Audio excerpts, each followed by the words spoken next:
1982ರಲ್ಲಿ ತೆರೆ ಕಂಡಂತ ಸಿನಿಮಾ ಪ್ರಣಯ ರಾಜ ಶ್ರೀನಾಥ್ ಅಭಿನಯದ ಒಂದು ಅದ್ಭುತ ಚಿತ್ರ, ಅದುವೇ ಮಾನಸ ಸರೋವರ.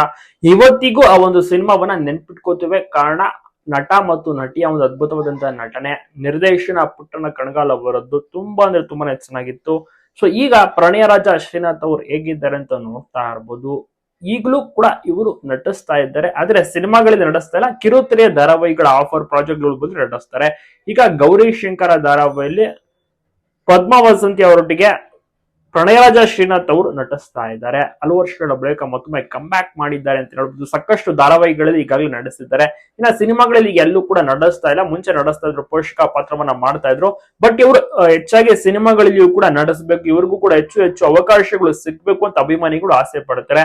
ಇನ್ನ ಇವರ ಮಡದಿಯನ್ನು ಕೂಡ ನೋಡ್ತಾ ಇರ್ಬೋದು. ಪ್ರಣಯರಾಜ ಶ್ರೀನಾಥ್ ಅವರು ಆಗಾಗ ಫಾರಿನ್ ಟ್ರಿಪ್ ಕೂಡ ಹೋಗ್ತಾರೆ, ಪತ್ನಿನೂ ಕೂಡ ಕರ್ಕೊಂಡು ಹೋಗ್ತಾರೆ. ತುಂಬಾ ಆಕ್ಟಿವ್ ಆಗಿದ್ದಾರೆ. ಇವತ್ತಿಗೂ ಕೂಡ ಚೆನ್ನಾಗಿ ವ್ಯಾಯಾಮ ಎಲ್ಲವನ್ನೂ ಕೂಡ ಮಾಡ್ಕೊಂಡು ಕಂಪ್ಲೀಟ್ ಆಗಿ ಉತ್ಸಾಹದಿಂದ ನಟಿಸೋಕೆ ರೆಡಿ ಆಗಿರ್ತಾರೆ. ಅವಕಾಶ ಸಿಕ್ಕರೆ ಖಂಡಿತವಾಗಿಯೂ ಕೂಡ ಸಿನಿಮಾದಲ್ಲಿಯೂ ಕೂಡ ಬಣ್ಣ ಹಚ್ತಾರೆ.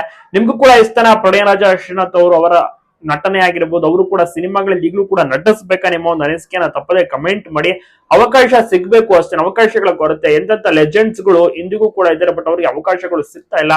ಒಂದೆರಡು ಪಾತ್ರಗಳನ್ನ ಕೊಟ್ಟರೆ ನಿಜಕ್ಕೂ ಕೂಡ ಅಭಿಮಾನಿಗಳು ಖುಷಿ ಪಡ್ತಾರೆ. ಇಂಥ ಲೆಜೆಂಡ್ಸ್ ಗಳ ಜೊತೆ ನಟಿಸ್ಬೇಕು ಅಂತ ಈಗಿನ ಯಂಗ್ಸ್ಟರ್ಸ್ ಗಳು ಕೂಡ ತುಂಬಾ ಆಸೆ ಪಡ್ತಿರ್ತಾರೆ. ಮತ್ತೆ ಅವ್ರಿಗೂ ಕೂಡ ಒಂದು ಎಕ್ಸ್ಪೀರಿಯನ್ಸ್ ಸಿಗುತ್ತೆ ಲೆಜೆಂಡ್ ಗಳ ಜೊತೆ ನಟಿಸೋದಕ್ಕೆ. ಸೊ ಹೀಗಾಗಿ ಅವಕಾಶಗಳು ಸಿಗ್ಬೇಕು. ಪ್ರಣಯರಾಜ ಶ್ರೀನಾಥ್ ಅವರು ಕೂಡ ಸಿನಿಮಾದಲ್ಲಿ ಮತ್ತೊಮ್ಮೆ ನಟಿಸ್ಬೇಕೆಂಬುದೇ ಅಭಿಮಾನಿಗಳ ಆಸೆ.